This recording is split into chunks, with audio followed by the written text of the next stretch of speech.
Hello guys, the Guwahati and trader channel में आप सभी का स्वागत है। डेट है आज का 23 में और आज हम डिस्कस करने वाले हैं कुछ स्टॉक्स स्विंग ट्रेडिंग या पोजिशनल ट्रेडिंग के लिए। तो चलिए बढ़ते हैं हमारे स्टॉक सिलेक्शन की तरफ। तो हमने जो पहला स्टॉक सिलेक्ट किया हुआ है वो है महिंद्रा एंड महिंद्रा फिनेंस। तो चलिए पहले इसमें support and resistance line draw कर लेते हैं और उसके बाद टेक्निकल एनालिसिस से फाइंड करते हैं कि क्या हम इस पर पोजीशन बना सकते हैं या नहीं। तो क्विकली मैं यहाँ पे सपोर्ट एंड रेजिस्टेंस ड्रॉ कर लेता हूँ। तो मैंने अब यहाँ पे वीकली चार्ट ओपन किया है और मैं यहाँ पे रीसेंट प्राइस एक्शन जो था उसके बेसिस पे मैं सपोर्ट एंड रेजिस्टेंस ड्रॉ कर रहा हूँ। सो जिन लोगों को सपोर्ट एंड रेजिस्टेंस के बारे में थोड़ी सी कम जानकारी है या फिर जो बिगनर्स हैं, जो लोग ये वीडियो देख रहे हैं, वो सपोर्ट एंड रेजिस्टेंस लेके गूगल कर सकते हैं, पढ़ सकते हैं। और जल्द ही हम हमारे चैनल में भी एजुकेशनल वीडियोस लाएंगे जिसमें न्यू ट्रेडर्स को बहुत ही ज़्यादा सहायता होगी स्टॉक सिलेक्शन करने में। ओके, तो चलिए हमने यहाँ पे support and resistance line draw कर लिया है। सो यहाँ का जो स्विंग लो था वो 14 मई का था। उसके बाद आप देख सकते हैं कि शेयर धीरे धीरे ऊपर जाने की कोशिश कर रहा है और जो स्विंग हाई था वो 18 फेब का था। बट सिर्फ सपोर्ट एंड रेजिस्टेंस के भरोसे में हम ट्रेड नहीं ले सकते, तो इसलिए मैं दूसरा जो टेक्निकल इंडिकेटर यूज़ कर रहा हूँ वो है MACD। सो MACD का मतलब है moving average convergence divergence. MACD में यहाँ पे हमें एक बाय सिग्नल दिख रहा है। बाय सिग्नल है, जो क्रॉसओवर है MACD का वो 14 मई को हुआ था जैसे आप देख सकते हैं। और उसके बाद MACD का हिस्टोग्राम भी ग्रीन दिखा रहा है। सो यहाँ पे लास्ट जो क्लोजिंग थी 21 मई की वो थोड़ी सी बियरिश क्लोजिंग थी, क्योंकि यहाँ पे एक शॉर्ट टर्म रेजिस्टेंस दिख रही है। मैं शॉर्ट टर्म रेजिस्टेंस ड्रॉ कर लेता हूँ जो कि ये है। तो अगर आप स्टॉक को ख़रीदना चाहते हैं तो आप स्टॉक को ख़रीद सकते हैं शॉर्ट टर्म रेजिस्टेंस के ऊपर। अगर स्टॉक 163 क्रॉस करता है आप इसे ख़रीद सकते हैं और फिर आप इसे होल्ड कर सकते हैं 217 तक।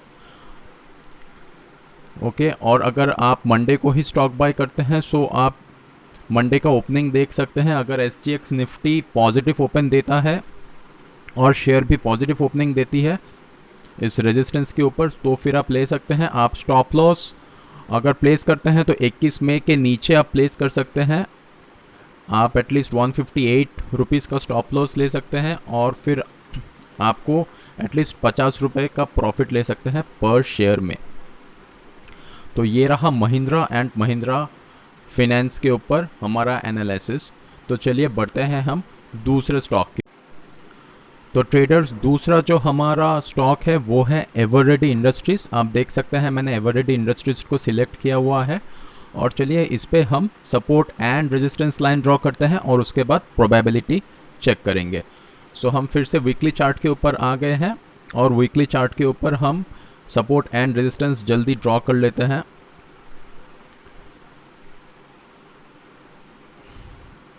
सो ये रहा रीसेंट प्राइस एक्शन के हिसाब से सपोर्ट एंड रेजिस्टेंस। तो चलिए हम लोअर टाइम फ्रेम यानी डेली चार्ट के ऊपर मूव करते हैं। तो अगर आप डेली चार्ट देखते हैं सो आपको ये दिख रहा है कि 21 मई को बहुत ही ज़्यादा बुलिश मोमेंटम आया था शेयर में, लेकिन at the end of the day ये अपना रेजिस्टेंस तोड़ नहीं पाया था। सो इसका रेजिस्टेंस जोन है 308 रुपये। एक बार हम लोग MACD से कंफर्म कर लेते हैं। सो अगर हम इस पर MACD चार्ट लगाते हैं सो हम इस पर देख पाएंगे कि MACD का क्रॉसओवर नहीं हुआ है अभी तक। MACD का क्रॉसओवर ये रेजिस्टेंस लाइन क्रॉस होने के बाद हो जाएगा। तो 21 मई को MACD का क्रॉसओवर नहीं हुआ है, लेकिन इस पे एक ड्रॉबैक जो मुझे दिख रहा है कि वो 2 जून को एवररेडी इंडस्ट्रीज़ का अर्निंग्स रिलीज़ होने वाला है। सो अगर अर्निंग्स पॉजिटिव होती हैं तो ऑब्वियसली शेयर ऊपर की तरफ भागेगा, लेकिन अगर अर्निंग्स नेगेटिव में आता है तो शेयर नीचे की तरफ भागेगा। पिछले 2 क्वार्टर का अगर हम लोग अर्निंग्स चेक करते हैं सो यहाँ पे आप देख सकते हैं 10 फेब को अर्निंग्स रिलीज़ हुई थी और उसके बाद शेयर थोड़ा सा कंसोलिडेट होके शेयर ने अपना रिसेंट हाई को भी ब्रेक किया था। अगर हम उससे भी पहले का अर्निंग्स चेक करते हैं, जैसे कि 13 नवंबर 2020 को, हिस्टोरिकली हम ये देख सकते हैं कि अर्निंग्स रिलीज़ होने के बाद शेयर ऊपर की तरफ गया था। उससे पहले का अगर अर्निंग्स देखते हैं 24 जुलाई 2020 का, तो उसका भी हमें यही दिख रहा है कि शेयर ऊपर की तरफ गया था। सो हिस्टोरिकली ये प्रूवन है कि अर्निंग्स रिलीज़ होने के बाद शेयर ऊपर की तरफ गया था। बट देन आप अपना रिसर्च कर लीजिए, सिर्फ अर्निंग्स, MACD और सपोर्ट एंड रेजिस्टेंस के बेसिस पे, या फिर मेरा बात सुन के आप ट्रेड ना ले, आप अपने फिनेंशियल एडवाइज़र से ज़रूर कंसल्ट करें। तो चलिए यहाँ से बढ़ते हैं हम अपने तीसरे स्टॉक सिलेक्शन की तरफ। तो गाइस, हमारा तीसरा स्टॉक सिलेक्शन है IDFC बैंक का। तो चलिए हम IDFC बैंक के चार्ट पे सपोर्ट एंड रेजिस्टेंस ड्रॉ कर लेते हैं क्विकली, और फिर उसकी एनालिसिस करते हैं। सो सपोर्ट और रेजिस्टेंस हम पहले वीकली चार्ट में बना रहे हैं, तो जल्दी हम रेजिस्टेंस एंड सपोर्ट बना लेते हैं और फिर डिस्कस करते हैं। सो ये था रीसेंट स्विंग हाई और रीसेंट स्विंग लो 19 अप्रैल का था। अगर हम डेली चार्ट के ऊपर आ जाते हैं, सो आप देख सकते हैं स्विंग लो जो था 19 से 22 अप्रैल का था, और उसके बाद से स्टॉक ने रिवर्स करना शुरू किया था। ओके, अगर हम MACD की तरफ ध्यान दें तो MACD हम देख सकते हैं कि MACD का क्रॉसओवर लगभग 27-28 अप्रैल को ही हो गया था, और उसके बाद MACD भी बाय साइड में है। सो अगर आप चाहे तो आप यहाँ पे ट्रेड ले सकते हैं। एक हमें सिर्फ शॉर्ट टर्म हमें एक रेजिस्टेंस जो दिख रहा है वो है 57 रुपीज़ 15 पैसे में। अगर आप चाहें तो मंडे को ओपनिंग के बाद आप इसके ऊपर एक ट्रेड ले सकते हैं। 58 रुपीज़ में आप बाय कर सकते हैं, और आप 10 रुपये मतलब 68 रुपीज़ तक आप शेयर को होल्ड कर सकते हैं। और इसके बेसिस पे अगर आप स्टॉप लॉस लगाना चाहते हैं तो 21 मई के लो के नीचे एटलीस्ट 55 रुपीज़ का आप स्टॉप लॉस लगा के इसे होल्ड कर सकते हैं। सो इसमें risk is to reward ratio भी आपको अच्छा मिल रहा है। तो इसके बाद बढ़ते हैं हमारे चौथे और आखिरी स्टॉक की तरफ, जो कि है कैनरा बैंक के ट्रेडर्स। जैसे कि आप देख सकते हैं मेरे स्क्रीन में, मैं अभी कैनरा बैंक के चार्ट पे हूँ, और हम इसमें भी quickly support and resistance draw कर लेंगे रिसेंट प्राइस एक्शन के बेसिस पे। तो जो रिसेंट प्राइस एक्शन के बेसिस पे हमें जो रेजिस्टेंस दिख रहा है उसका स्विंग हाई 22-23 फरवरी का है, और जो स्विंग लो है हमें जो दिख रहा है वो 26 अप्रैल वाला वीक का है।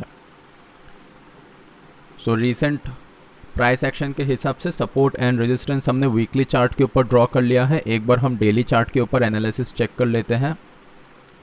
सो अगर हम डेली चार्ट के ऊपर गौर करें तो हम देख सकते हैं जो हमारा रेजिस्टेंस जोन था वो 5 फेब, 18 फेब और उसके बाद 4 मार्च को हिट हुआ था, और उसके बाद शेयर में थोड़ी सी डाउनफॉल हुई थी। लेकिन MACD क्रॉसओवर जैसे आप देख सकते हैं 27 अप्रैल को ही हो गया था, और उसके बाद स्टॉक में मोमेंटम थी। इसके बाद हम देख सकते हैं 18 मई को अर्निंग्स रिलीज़ हुई थी, जिसके बाद थोड़ी सी शॉर्ट सेलिंग थी, लेकिन शेयर ने रिकवर किया है 21 मई को।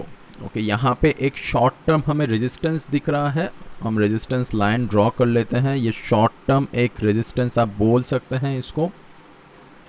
सो अगर आप मंडे को कैनरा बैंक बाय करना चाहते हैं तो आप मंडे आप देख सकते हैं ये लेवल्स पे 155.90, तो आप एटलीस्ट 160 के ऊपर आप बाय कर सकते हैं, और आप अपना स्टॉप लॉस 148 रख सकते हैं। ओके, सो 160 के बाद जो दूसरा हमें रेजिस्टेंस दिख रहा है वो है 171 का। इस पे एक चीज़ और गौर करने वाली है जो मैंने अभी नोटिस किया कि वीकली चार्ट के ऊपर हम देखें, सो वीकली चार्ट के ऊपर हम देख सकते हैं यहाँ पे एक प्रोबेबिलिटी है MACD वीकली चार्ट के ऊपर क्रॉसओवर दे सकता है, और अगर MACD वीकली चार्ट पे क्रॉसओवर देता है सो हम एक्सपेक्ट कर सकते हैं शेयर 230 रुपये के आसपास जो उसका लास्ट रेजिस्टेंस था, और ये रेजिस्टेंस प्री कोविड रेजिस्टेंस है। आप देख सकते हैं ये रेजिस्टेंस हिट हो रहे थे 18 नवंबर से लेके 30 दिसंबर, मतलब ये प्री कोविड आप रेजिस्टेंस है, देख सकते हैं। अगर अगर MACD क्रॉसओवर हो जाता है, शेयर 171 के ऊपर चला जाता है, तो आप एक्सपेक्ट कर सकते हैं कि 230 तक तो आप एटलीस्ट इसको होल्ड कर सकते हैं। बाकी अभी के लिए इतना ही। आप शेयर्स को अपने वॉच लिस्ट पे ऐड करके रखें। और ये फुल शेयर एनालिसिस मैंने ट्रेडिंग व्यू में की है। अगर आपको कुछ भी क्वेरी हो तो आप कमेंट बॉक्स पे लिख सकते हैं। वीडियो देखने के लिए धन्यवाद। मिलते हैं जल्द दूसरे वीडियो में।